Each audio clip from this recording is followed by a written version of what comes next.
मारेगांव शहर के साथ पूरे तहसील में पोला का त्योहार उत्साहपूर्वक मनाया गया। पोले के अवसर पर सीटीवी प्रतिनिधि दिलदार शेख ने किसान तथा नागरिकों से जब बातचीत की तो उन्होंने क्या कहा, आइए सुनते हैं इस खबर में। मारेगांव शहर के साथ ही पूरे तहसील में बैल पोला का पारंपरिक त्योहार बड़े उत्साह और शांति के साथ मनाया गया। किसान जीवन में अनिवार्य बन चुके नंदी बैल की पूजा का यह दिन ग्रामीण क्षेत्रों में आस्था, निष्ठा और पारंपरिक तरीके से मनाया जाता है। श्रावण मास की अमावस्या को बैल पोला मनाया जाता है। किसान के सच्चे मित्र माने जाने वाले बैलों को आकर्षक ढंग से सजाया गया और उनके सींगों को रंग बिरंगी मालाओं, रंगों, घंटियों से सजाया गया तथा पूरे गांव में रैली निकाली गई। नगर पंचायत क्षेत्र के मारडी रोड स्थित हनुमान मंदिर के साथ साथ तहसील के विभिन्न स्थानों पर गुड़ी पूजा और तोरण तोड़ने की पारंपरिक रस्म निभाई गई।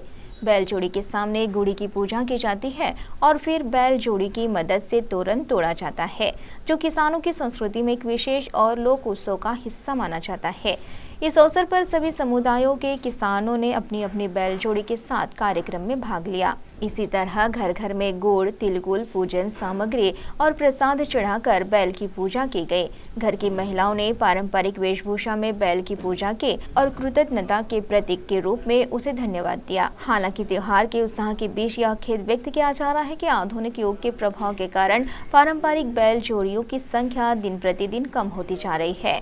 इसके कारण कुछ क्षेत्रों में बैल पोला जैसे समृद्ध और सांस्कृतिक त्योहार धीरे धीरे लुप्त होने की तस्वीर दिखाई दी। फिर भी इस वर्ष मारेगांव शहर और तहसील में बैल पोला शांति, आस्था और उत्साह के साथ संपन्न होने से किसान समुदाय में समाधान का वातावरण देखने को मिला। यह उत्सव साजरा होता है। सर्व धर्माचे शामिल सर्व लोक गुढीपूजा मंडळाला गुढी घेऊन पोळा साजरा करतात। सर्व धर्म एक भाव आहे, सर्व व्यवस्थित आहे। खानापोळा म्हणजे बैल पोळा सर्व व्यवस्थित आहे। मी गजानन आनंदराव चौधरी, मारेगाव तालुक्यातील शेतकरी आहे। दरवर्षीप्रमाणे याही वर्षी मारेगाव येथील नगर पंचायत हनुमान मंदिर हे एक मारेगाव येथील शेतकरी असून माझे नाव गजानन चौधरी आहे। दरवर्षीप्रमाणे याही वर्षी मारेगाव येथील बैलपोळा हा नगर पंचायत हनुमान मंदिराजवळ दरवर्षीच्या तुलनेत यावर्षी बैलजोड्याची संख्या काही प्रमाणात कमी झाल्यासारखी दिसून येते। गेल्या कित्येक वर्षापासून दोन्ही मी लहान असताना जेव्हापासून पाहत आहो की दोन्ही साईडला पूर्ण जोड्या राहत होत्या। दोन्ही साईडला पूर्ण भरगच्च लाईन भरून राहत होती। पण आता म्हणजे जसे जसे दिवस चालले तसे तसे नवीन जसे शेतीसाठी पूरक आणि जोडधंदे त्या हिशोबानं लोकांना म्हणजे काय म्हणते यांत्रिकीकरणाकडे जसं जसं मोडत आहे आणि मॅनपॉवर खूप कमी होत असल्याकरतानी म्हणजे बैल पोळ्यामध्ये आज बैलांची खूप कमी उपस्थिती होती। हे गोष्ट एक थोडी मनाला लागण्याजोगी आहे। पण बैलपोळा मारेगाव तालुक्यामध्ये किंवा मारेगाव माझं नाव स्वर्णिक गौरव चिकाटे, मी शेतकऱ्याचा मुलगा आहे। मी मागच्या वेळी पोळा बघायला आलो होतो तर खूप साऱ्या जोड्या होत्या, पण यावेळीस जेवढ्या पाहिजे तेवढ्या जोड्या नव्हत्या। कदाचित तंत्रज्ञानामुळे जोड्या कमी होत गेल्या। शेतकऱ्यांनी जोड्याचा वापर खूप कमी केला। कदाचित बैलाची जागा ट्रॅक्टरने घेतली।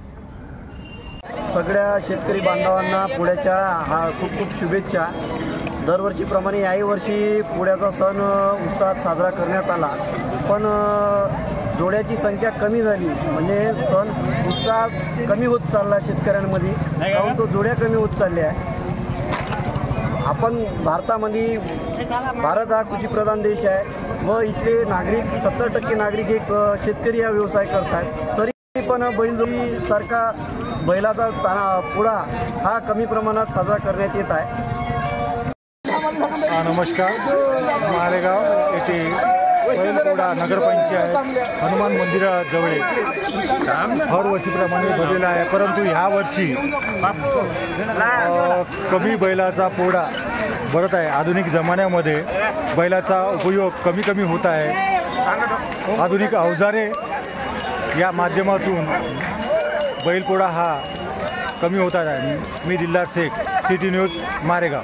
सीटीवी के लिए प्रतिनिधि दिलदार शेख की रिपोर्ट।